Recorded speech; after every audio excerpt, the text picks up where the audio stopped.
ওফ মধুবালা, এত বছর শহরে কাটালাম, অথচ তোর হাতের চায়ের কোনো জবাবই নেই। তোর হাতের চায়ের সেই টেস্ট এখনো রয়েছে।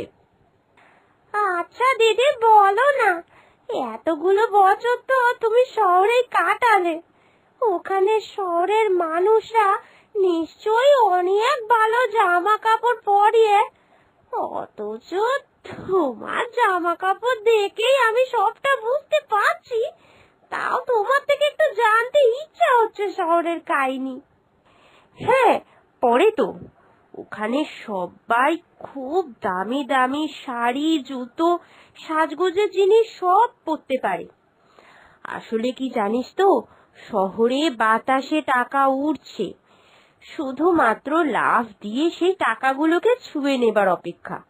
ব্যাস, দেখবি তখন তো জীবনটাই পুরো পাল্টে যাবে।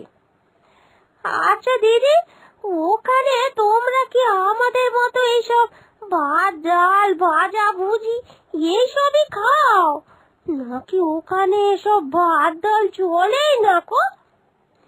ভাত? ওখানে ভাতকে কেউ ভাত বলে না রে।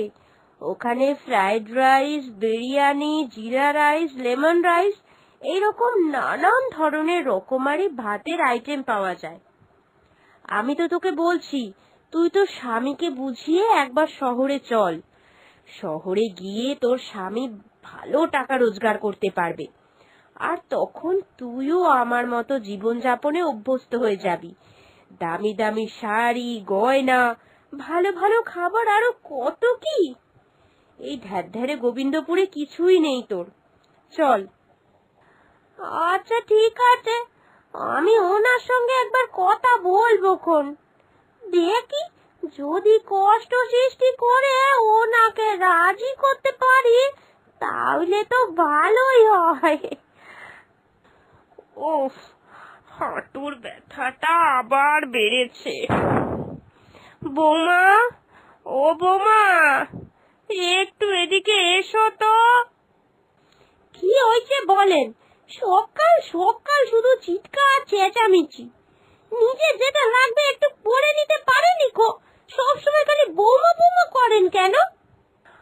আসলে হাঁটুটা যে বড্ড ব্যথা করছে, একটু তেল মালিশ করে দাও না বৌমা, তাহলে একটু আরাম পাই। তোমার হাতে তেল মালিশের তো কোনো জবাবই নেই। শুনুন, আজকে থেকে আমি আপনার তেল মালিশ টালিশ কিছুই করতে পারবনি। এখন থেকে নিজের কাজ নিজেই করতে শিখুন। কটা দিন বাদে আমি শহরে চলে যাব, তখন তো আপনাকে এখানে একাই থাকতে হবে। নিজের রান্না বান্না, নিজের কাজ, ঘর গোছানো সব নিজেকেই করতে হবে। তাই এখন থেকে আপনি অভ্যাস করে রাখুন, যাতে আমি চলে যাবার পর আপনার আর কোনো কষ্ট না পেতে হয়, বুঝলেন?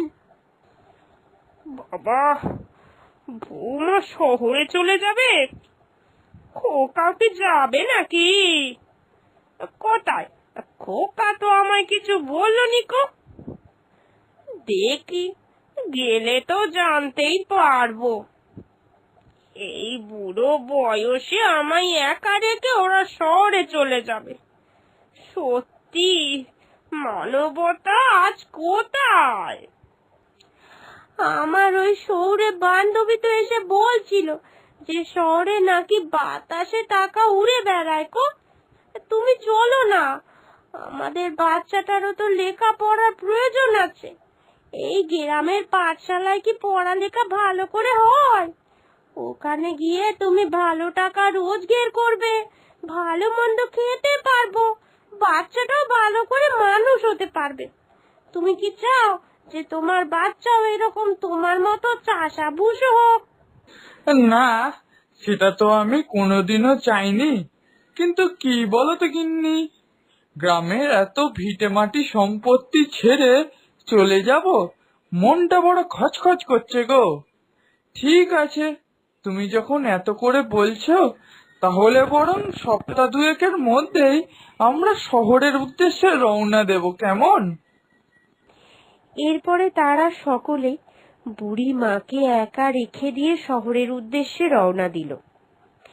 শহরে গিয়ে তারা একটি ছোট্ট বস্তির মধ্যে ঘর ভাড়া নিল। কই গো গিন্নি, তুমি তো বলেছিলে এখানে টাকা নাকি বাতাসে ঘুরে বেড়ায়। এখানে আসার পর থেকে কত তো কাজের চেষ্টা করলুম, কাজ তো কই পেলুম নি গো। আমি এখানে এসে শাড়ির দোকান, ফুটপাতে চায়ের দোকান, সব জায়গাতেই চেষ্টা করলুম। যেখানেই যাই বলে নাকি অল্প বিস্তর শিক্ষার দরকার। আমি তো ছাই এক কলমও শিখিনি, চাকরি কে দেবে বলো তো? আর কারখানাগুলোতেও নাকি শুনেছি পড়াশোনা শেখায় লোকই নেয়। সেই তো ভাবছি, বান্ধবীর পাল্লায় পড়ে মনে হয় একটা ভুল সিদ্ধান্ত নিলাম গো।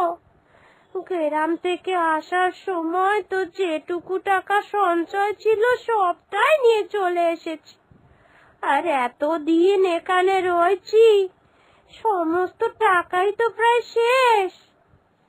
হ্যাঁ, তারপরে তো বাড়ির মালিকও তাগাদা দিচ্ছিল।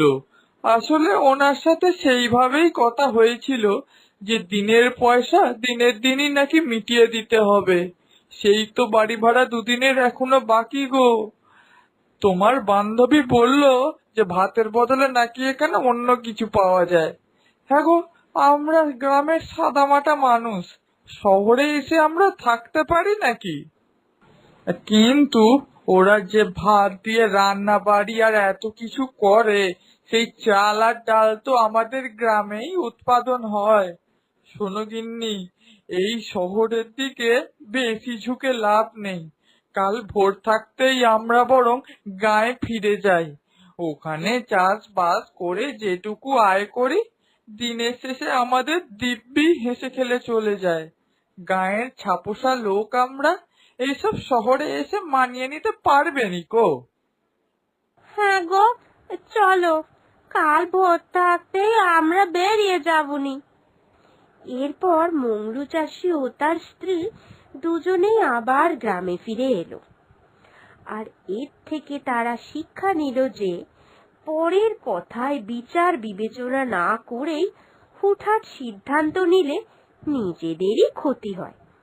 তাই পুরো বিষয় বিচার বিবেচনা করে তারপর কোনো সিদ্ধান্ত নেওয়া উচিত।